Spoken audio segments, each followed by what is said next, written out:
Hello, another one of Tales of Nuzka. So, I was going to art school at Victoria College of Art, and I had met another really beautiful sister to the Shields named Kyoko Hasumi. And she had a wolf hybrid named Sequoia, and I had my hybrid named Quist. And she would walk 2 hours to school every day, and I would walk 1 hour to school every day, and we would come and bring our beautiful familiars to school. So Kyoko was out in the middle of nowhere tree planting, and she got extremely triggered and walked off the block. And she contacted me one day, and she didn't know what to do. So I said, okay, I'll come to you. I'll meet you halfway. So I looked up where she was in Alexis Creek, and I looked at halfway, and it was in Lillooet.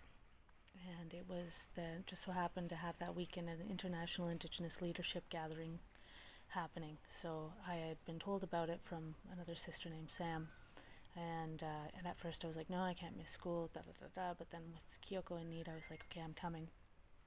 So Sam and I did Tai Chi on her roof, and we had this beautiful rainbow golden portal open up around the sun, a beautiful sundog, and I knew that it was the beginning of something incredible. So we got on the ferry, and I sang to the wind.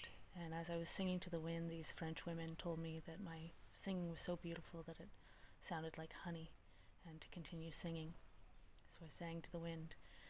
Then we were dropped off at a place and waiting for some ride, and a bus came up. And normally they wouldn't let us on, but I had Quist registered as a service dog, I believe, at that time, and I had her vest.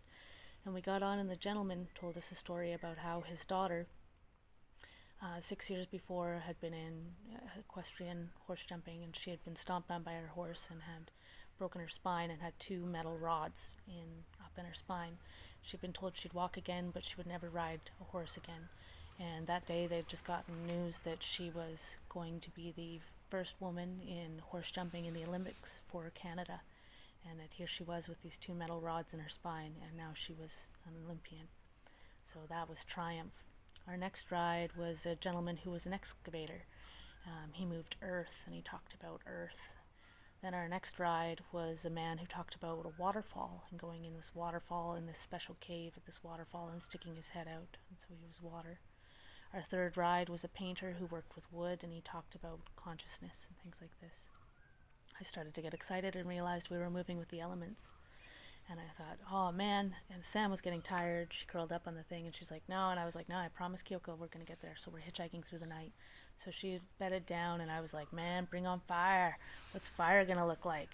And then we got picked up by a First Nations man in this kind of hot roddy Camaro, and all his dashboard lights were red. And I asked him what he did, and he said, I used to be the chief.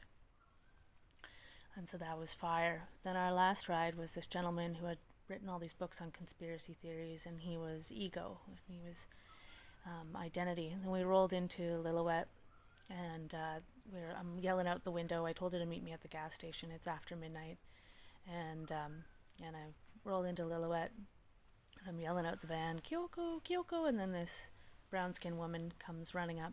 She's got no shoes on, and she opens the door, and she jumps in, and she's like, hey, you want a party? And I'm like, whoa, okay, yeah, actually we're heading to the International Indigenous Leadership Gathering, so like we're gonna go set up camp. And so I had borrowed a tent, but I hadn't opened it up yet. And I go to open up this tent, and it goes pot together, and then it goes to stand, and it falls over. And she's like, "Oh, that sucks."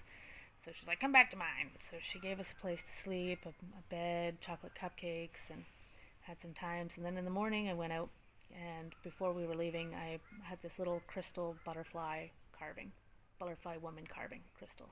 And I went to her and I gave it to her and I said, hey Nova, wake up. We're going to go to the gathering. We'll maybe see you there later. But here's this for you. And she looked at me really shocked. And I was like, it's a butterfly woman. And I went to the gathering, and on my way there, this crow was on the fence, and it was and I was like, hey crow, what's up? And it flies over to this tombstone, and it's tap, tap, tap, tap, tap, tap, tap, tap. And the tombstone says leech. So I'm like, okay, make note of that, leech. Then I go up to the gathering, and at one point we're getting ready to get into the sweat, and I'm explaining all that has gone on so far, and I'm like, and then we're at Nova, so supernova, something like that, this and that. And then the women's circle explains. They say, well, do you know what Nova means in traditional language of the people here. And I said, no, I don't. And they said, butterfly woman. So then I pulled out a little piece of cloth and was getting ready for the woman's sweat, and I got black, which is the color of the realm of the north in the medicine wheel.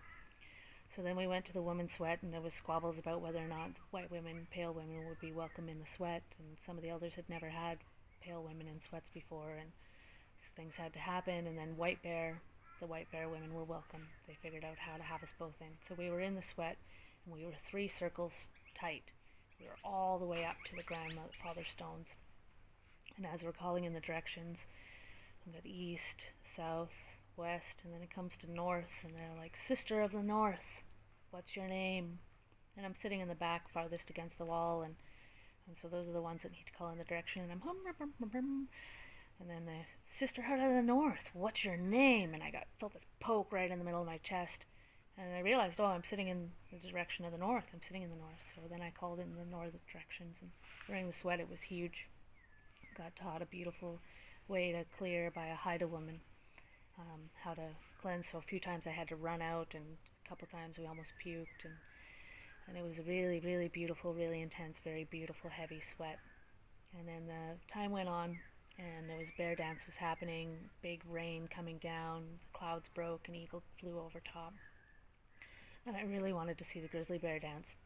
It's a woman's dance. And but I felt drawn to another area, so I went, and I was just at the moment right when a woman rolled her ankle and broke her ankle. So I was there, I got a jacket, I got her set up, we took her to the hospital, we got it all, and then I came back, and I still wanted to go watch the dances in the arbors, but I was feeling like there was something else going on. So I went over and I said, is there some other talk happening right now? And they said, yeah, with Chief Leach up at the church. And I said, oh, yeah, that's where I need to be, Leach, like the tombstone. So I started walking up towards the thing, and then my buddy Charles, one of the drummers, Deer Man, rolled up and he said, hey, Naomi, get in. And I said, oh, hey, Charles. So he gave me a ride up. And the talk that was with Chief Leach was about him traveling the world and getting the 7 symbols from across the world and making these plaques, these 7 plaques. And we had 2 blankets over them, and when he pulled one blanket off, the thunder rolled. And when he pulled the second blanket off, the thunder rolled so deeply it shook the entire church. And he said, I knew it would do that. The thunder told me it would.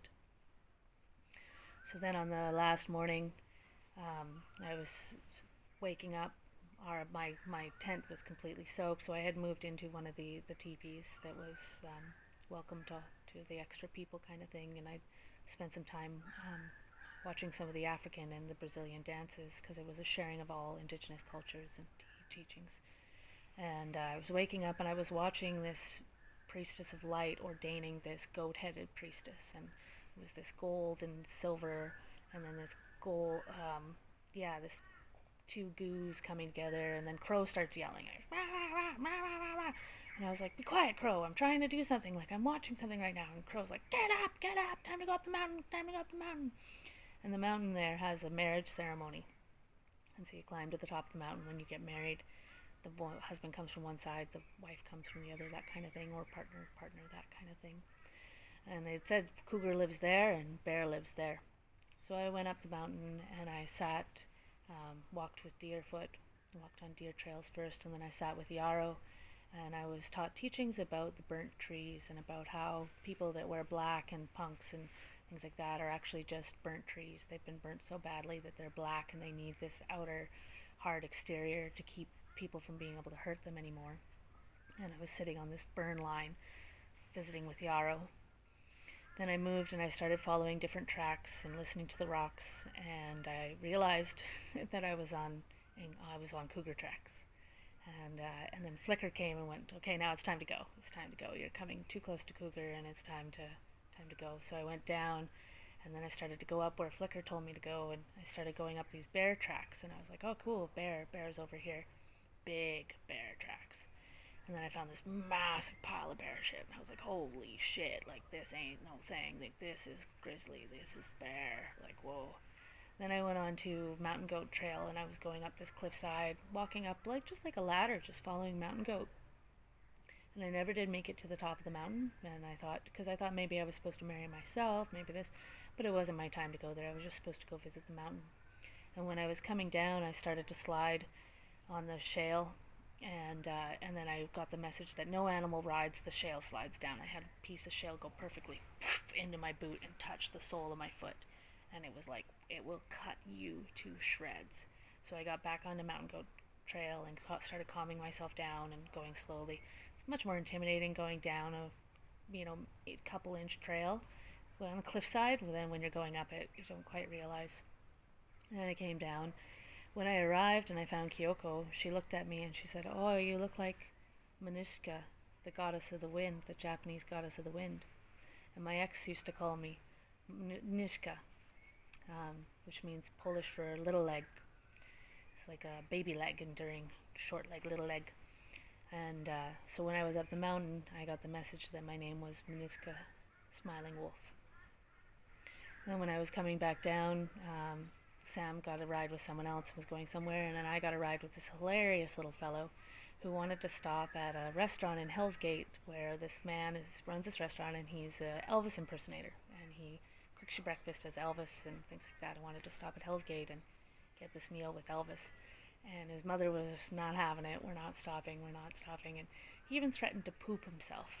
He wanted to go so bad. It was one of these hilarious, very strange rides.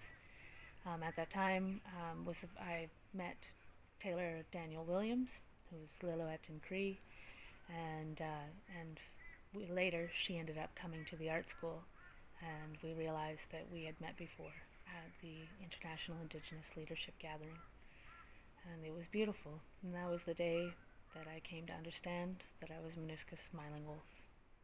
So welcome to Tales of Nuzka.